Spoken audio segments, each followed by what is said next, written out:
তো hi guys, good morning. আমি পাবন দা। তো সকাল সকাল চলে আসলাম আলু খেতে। তো দেখতে পাচ্ছ আলু খেত। তো আলু খেতে চলে আসলাম, এখন বাজে হচ্ছে 8টা। তো আজকে টোটো নিয়ে যাইনি, কারণ হুইল মারতে হবে, তার জন্য টোটো নিয়ে যাইনি। তো আজকে সারাটা দিন আমি হুইল মারবো খেতে, আলু খেতে পারে, ঠিক আছে। তো আমার তো আলু দরকার ছিল, তোমার ব্লগটা দেখাইছি তোমাদেরকে। তো এখন মারবো হুইল, ঠিক আছে। দেখতে পাচ্ছ আলু গাছ। তো আলু গাছের বর্তমান বয়স হলো 20 দিন আজকে, ঠিক আছে। তো আর এখন হুইল মারতে হবে, কারণ মাটিগুলো শক্ত আছে, দেখতে পাচ্ছ মাটিগুলো শক্ত আছে। তো এখন আমি হুইল মারবো। হুইল মারার পরে হলো সার দেওয়ার অনেক কিছু কাজ আছে। তো আগে এখন আমি হুইল মারবো আর কি আজকে, ঠিক আছে। তো তোমাদের হুইল মারাটা দেখাই।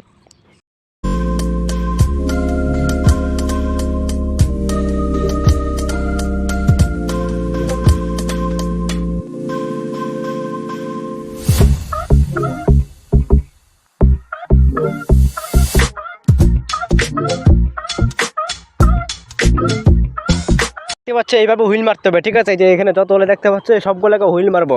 তো গাইস আমি একাই একাই মারবো, কারণ বাবা পারে না, বাবা শরীর ভালো না, ঠিক আছে। আর এই যে এটার নাম হচ্ছে হুইল, হ্যাঁ, এই যে এটা।